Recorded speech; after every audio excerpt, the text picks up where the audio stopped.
یو ساینټسټ ایکسپریمنټ وکړو، ډېر د کمال ایکسپریمنټ و. هغه ایکسپریمنټ دا و چې هغه په 2 ګیلاسونو کې اوبه راواخیستې، یو په یو کمره کې کېښو، بل یې په بله کمره کې کېښو.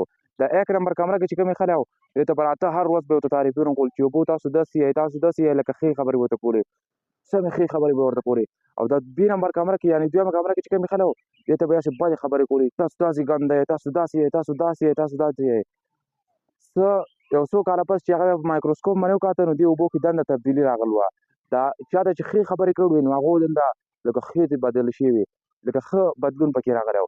او دا کم ته چې بدې خبرې کړې وې دې کې ډېر زیات خراب تبدیلي راغلې وه، ډېر زیاتې خرابې شوې دنده نه. کله چې مایکروسکوپ باندې سینګ کړه د 1 نمبر چې دا ډېرې زیاتې ښکلې شوې دنده نه، او دا B نمبر چې کوم دا 2 نمبر چې کومې وې دا ډېرې زیاتې خرابې شوې. که چېرته دا بدې خبرې په اوبو باندې اثر کولی شي که نه، دغه شان انسان باندې هم دا اثر کوي، د انسان په DNA باندې هم اثر کوي، د انسان په جین باندې هم اثر کوي. داسې شی دی نو کله تاسو به لیدلي چې په یو خاندان کې یو پلار لیونی غونی، لکه دماغ یې داسې منټی لکه خراب وي، دماغ یې کار نه کوي، نو په هغه خاندان کې د هغه بچي چې وي هغه هم هغه شی دا خصوصیت دې بچو ته پلار نه راځي. فار اګزامپل د یو کس پلار چې دی نو هغه دماغ لږ کار نه کوي، لږ کمزوری دماغي، د ده بچي چې کوم دي هغه به هم لږ کمزوري، هغو دماغ به هم لږ کار نه کوي. او که مور یې جوړه مور ته کم لاړه نو هغه به صحیح، هغه به ټیک ټاک وي. او که مور یې لیونی مور ته لاړه نو هغه به هم لیوني. صحیح شو. دا خصوصیت چې کوم دی یو د مور نه راځي، یو د پلار نه راځي. او کله چې هغه په یو بل کې ډامیننټ شي، مطلب په هغه کې یو زورور شي نو هغه ښکاره کېږي، هغه په بچو کې راځي.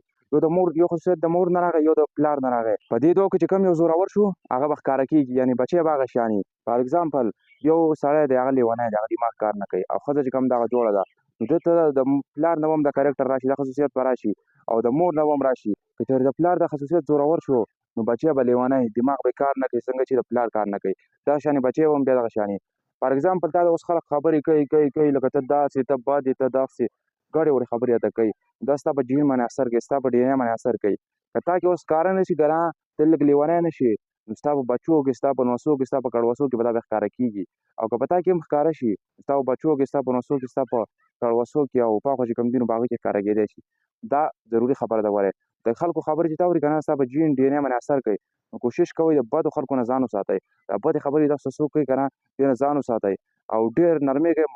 کم سړی چې ډېر زیات نرم شي که نه نو هغه خلک لوړ تېروي. تاسو که چېرته لیدلي که نه کم مار چې چیچل نه کوي، کم مار هغه خلک دیوالونو هم را اچوي، خلک یې ګټاونو هم را اچوي، او کله ناکله خو وړوکې وړوکې یې کړي. نو کوشش کوئ که نه چې ادب کوئ، د خلکو ادب کوئ، خو دومره هم نه چې هغه خالصي نه ستاسو په سر وخوېږي. ادب کوه خو دومره هم نه چې سړی دې کمزوری وګڼي چې دی خو په ما کمزوری دی، دی ځکه ما ته هسې کته اوچت کېږي. کوشش کوه چې هر چا سره په ښه لهجه کې خبرې وکړي، یعنې په ښکلي انداز کې هر چا سره میلاو شي. دا د مسلمان پهچان دی چې هغه به ښې خبرې کوي، هغه به هر چا سره په ښه انداز کې میلاویږي. لیکن کوشش کوه چې زیات تر ادبي ځان نه جوړ نه کړي. هغه ځکه چې څوک زیات ادب کوي که نه په هغه باندې دا چال ښکلی جوړېږي.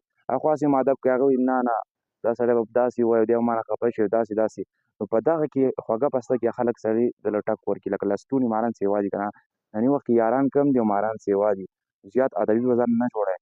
دا خلک په خوږه پسته کې سړی وایي، سړی له په خوږه پسته کې ټک ورکوي، سړی لیونی کوي. که چېرې ستا په زندګۍ کې داسې خلک راغله چې هغه تا ته ډېرې بدې وایي، ډېرې سپکې سپورې راته وایي، نو د هغه خلکو نه لرې اوسه، ځان ترې لرې کړه. ځکه چې په صحیح وخت باندې صحیح فیصله کول دا ستا یو صحیح کار دی، او دا تا نه یو صحیح انسان جوړوي. نو په صحیح وخت باندې دا صحیح فیصله وکړه او د داسې خلکو نه لرې شه او صحیح خلکو ته نږدې شه.